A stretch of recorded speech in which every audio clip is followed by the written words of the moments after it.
Halo teman-teman semua, selamat datang di YouTube channel aku. Sebelumnya kenali nama aku Ali. Nah, di video kali ini aku bakal share ke teman-teman tentang seleksi mandiri umum dan seleksi mandiri kemitraan ITS tahun 2024. Namun buat teman-teman yang belum subscribe channel YouTube aku, subscribe dulu ya channel YouTube aku dan bunyiin notifikasinya biar teman-teman dapat notifikasi kalau aku upload video terbaru lainnya. Oke teman-teman, langsung aja kita masuk ke pembahasan. Nah, jadi di video kali ini aku bakal ngasih tahu ke teman-teman tentang seleksi mandiri umum dan seleksi mandiri kemitraan ITS tahun 2024. Dan sebelumnya di sini aku ngasih tahu ke teman-teman ya bahwa seleksi mandiri ITS itu ada 3 macam. Yang pertama seleksi mandiri beasiswa, di mana seleksi ini nanti teman-teman bisa pakai KIPK dan bisa gratis biaya pendaftaran tanpa uang pangkal ya, baik yang pakai KIPK ataupun nggak pakai KIPK itu tanpa uang pangkal ya. Jadi buat teman-teman yang kepo dengan seleksi mandiri beasiswa bisa dicek di atas ya, di atas ini untuk informasinya ya kayak gitu. Aku juga udah pernah buat cara mendaftarnya, nanti teman-teman cek aja ya. Oke. Selanjutnya yaitu ada seleksi mandiri umum dan seleksi mandiri kemitraan ya. Untuk seleksi mandiri umum dan seleksi mandiri kemitraan ini di sini ya teman-teman bisa baca bahwa untuk timeline kegiatannya itu sama atau jadwal kegiatannya sama. Dan untuk seleksi keduanya ini bisa pakai skor UTBK ataupun teman-teman bisa tes gitu ya. Nah, karena untuk jadwal kegiatannya itu sama, jadi teman-teman harus milih salah satu ya. Nanti teman-teman milihnya yang SM umum atau SM kemitraan ya, seperti itu. Oke teman-teman, kita lanjut.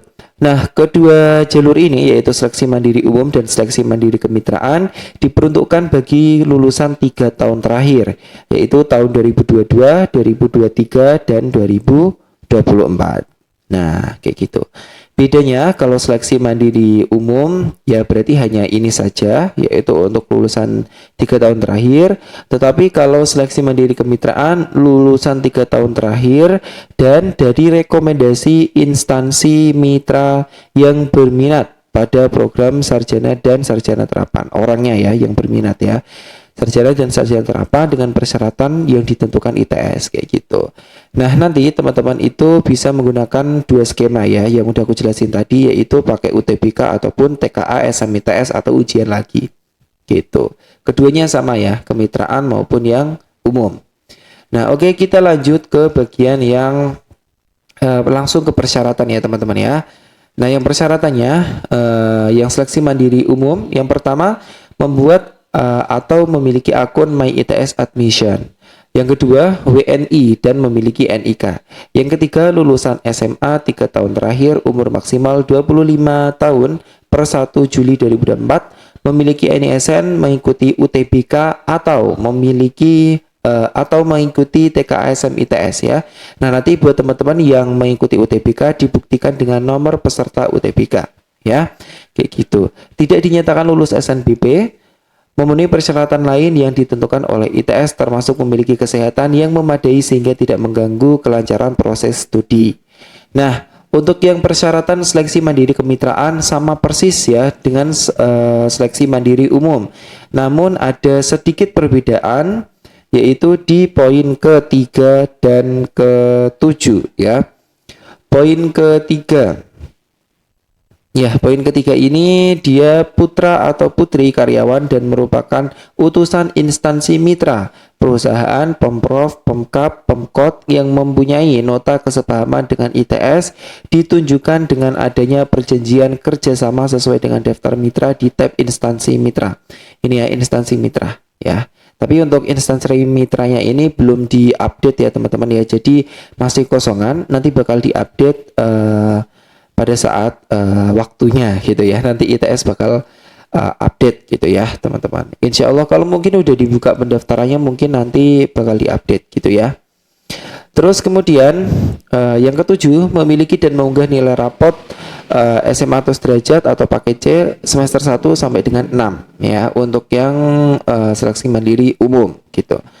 Gitu ya, tapi seleksi mandiri kemitraan, mohon maaf ya. Kalau seleksi mandiri umum nggak ada persyaratan untuk nilai rapotnya juga, ya nggak ada. Kalau yang seleksi mandiri kemitraan dia ada persyaratan untuk nilai rapot. Tapi kalau yang ini nggak ada. Oke, lanjut untuk mekanisme. Nah, mekanismenya seperti ini. Seperti yang telah aku jelasin, nanti teman-teman itu diseleksi menggunakan dua skema ya. Yaitu teman-teman bakal diseleksi menggunakan skor UTBK dan juga rapot, atau teman-teman SMITS ya, TKA SMITS dan rapot gitu ya. Nah, di sini tulisannya ada rapot, tapi di persyaratannya nggak ada ya. Jadi nanti teman-teman persiapin aja ya. Entah itu pakai nilai rapot atau enggak, karena pendaftarannya belum dibuka, jadi aku belum bisa nyontoin cara mendaftarnya ya. Ya, aku yakin teman-teman pasti udah ada nilai rapot ya. Jadi kalau misal nanti seleksi mandiri umum disuruh ngupload nilai rapot ya nggak masalah ya teman-teman ya, kayak gitu. Ya, berarti kalau semisal nanti pakai nilai rapot berarti ya sama ya, poin ke-7 ini ya harus punya nilai rapot gitu. Oke. Dan ini ada tambahan buat teman-teman yang nanti memilih gitu ya, memilih prodi desain produk industri, desain interior, dan DKV, harus ada portofolionya. Nah, kayak gitu. Berarti untuk yang kemitraan ini juga sama teman-teman, untuk mekanismenya sama ya. Nanti teman-teman bakal diseleksi dengan skor UTBK atau SMITS seperti itu, SMTKA ITS ya, seperti itu teman-teman. Terus ada juga portofolio bagi prodi-prodi tertentu ini.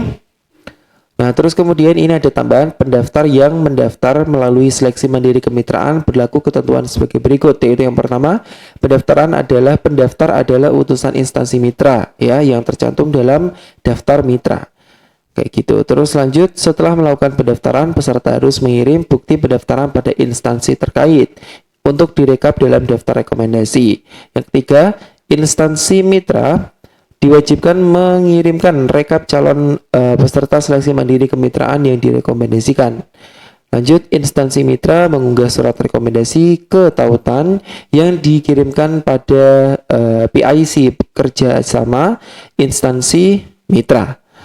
Pendaftar yang namanya tidak masuk dalam daftar peserta yang direkomendasikan oleh mitra atau instansi mitra ITS tidak dianggap sebagai peserta seleksi mandiri kemitraan. Oke, lanjut. Untuk pendaftarannya seperti ini, nanti teman-teman bakal dikenakan biaya pendaftaran 250.000, baik itu yang UTBK maupun yang TKA SMITS. Nah, ini untuk biaya pendaftarannya sama ya. Biaya pendaftaran untuk yang seleksi mandiri umum maupun seleksi mandiri kemitraan itu sama. Tapi untuk yang bagian TKA Saintek sama Sosum, untuk yang lokasi selain di ITS ini berbeda ya. Nah, kalau untuk yang lokasinya di ITS, nah jadi teman-teman kayak gini ya.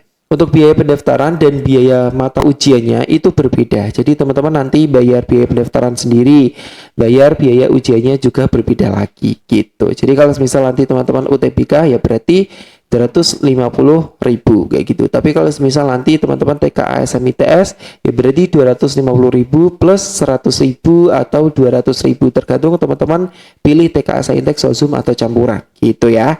Ya gitu. Paham ya teman-teman ya. Oke, kita lanjut. Nah, untuk yang ikut TKA SMITS, untuk yang ujiannya di ITS itu nanti terbagi menjadi 3 untuk pembayarannya lagi mata ujinya. Untuk yang Saintek atau Sosum 100.000, untuk yang campuran 200.000. Tapi kalau teman-teman yang tesnya selain di ITS nanti bisa bayarnya 100 ditambahin biaya membayarnya untuk mata ujian itu 150.000 gitu ya. Tapi kalau yang ini, kalau yang kemitraan itu nanti 200.000 ya, untuk yang TKS sama ITS selain di ITS. Nah gitu, ini kan 150, ini 200.000. Untuk tata cara pendaftarannya insya Allah nanti bakal aku buat tutorial mendaftarnya, jadi stay tune aja di YouTube channel aku. Jadi jangan lupa untuk subscribe ya. Nah lanjut, untuk biaya pendidikannya nanti teman-teman bakal dikenakan UKT dan IPI sama ya. Di sini juga UKT dan IPI. Gini guys. Nah, UKT dan IPI sama ya. Tapi untuk IPI-nya itu nanti teman-teman akan diangsur ya. Jadi nanti teman-teman bayarnya di awal pada saat daftar ulang. Itu untuk semester 1 ya. Terus kemudian semester 2 sampai semester 6 nanti bakal dibayarkan bersamaan dengan bayar UKT gitu. Jadi sama ya, tiap bayarnya itu tiap semester, tapi pada saat semester 1 itu dibayarin pada saat daftar ulang gitu aja bedanya ya. Semester 2 sampai 6 bareng pada saat UKT. Dan untuk rinciannya sebagai berikut teman-teman. Nah, ini di bawah ada ya. Untuk yang IPI awal pada saat daftar ulang itu 50% dari IPI yang dipilih, dan 50% sisanya itu akan diangsur 5 kali angsuran atau 10% dari nominal tiap semester pada semester 2 sampai semester 6 seperti itu teman-teman. Nah gitu ya. Oke, kita lanjut. Untuk beasiswa ini nanti teman-teman bisa baca-baca sendiri ya. Teman-teman itu nanti pada saat udah masuk di ITS bisa ikut beberapa macam beasiswa seperti beasiswa dari kementerian atau lembaga, pemerintah daerah, BUMN, swasta atau industri, yayasan maupun alumni ITS. Nah lanjut, untuk jadwal pendaftarannya sama ya, yaitu pendaftaran dimulai 28 Mei sampai 16 Juni. Terus yang ikut TKA SMITS di ITS itu nanti bisa ikut ujiannya pada saat 22 sampai 23 Juni. Kalau yang selain di ITS yaitu ada Jakarta, Surakarta, Denpasar, Makassar, Padang dan Balikpapan itu 22 Juni. Pengumuman hasil seleksi 2 Juli, daftar ulang diumumkan di kemudian hari. Terus penutupan pendaftaran akan di hari Terus kemudian penutupan pendaftaran di hari terakhir jadwal pendaftaran yaitu di jam 3 sore gitu ya guys ya. Nah, terus di sini ada tambahan untuk TKA campuran hanya diselenggarakan di lokasi ujiannya di ITS Surabaya. Gitu guys. Gitu, untuk yang ini juga sama ya guys ya. Nah, ini juga sama seperti ini. Lanjut yang terakhir yaitu ada kontak. Ya ini ada kontak yang bisa teman-teman hubungi. Kalau misal teman-teman masih bingung, teman-teman bisa banget untuk WhatsApp di nomor sebagai berikut ya. Kalau misal tentang informasi, teman-teman WhatsAppnya ke yang WA di atas ini. Kalau tentang kendala, teman-teman WhatsAppnya di yang ada di atas ini. Pada jam kerja ya, di hari kerja juga, yaitu di jam 8 sampai jam 4 sore. Nah sekian aja guys untuk informasi pada kali ini tentang seleksi mandiri dan seleksi mandiri kemitraan ITS tahun 2024. Semoga bisa bermanfaat buat teman-teman semua. Terima kasih teman-teman yang udah nonton video ini. Jangan lupa buat tinggalin like, comment, share, dan juga subscribe channel YouTube aku dan bunyi notifikasinya biar teman-teman gak ketinggalan informasi terupdate kalau aku upload video-video terbaru lainnya. Oke teman-teman, sekian aja dari aku. Kurang lebihnya mohon maaf dan kita jumpa lagi di next video. Bye-bye.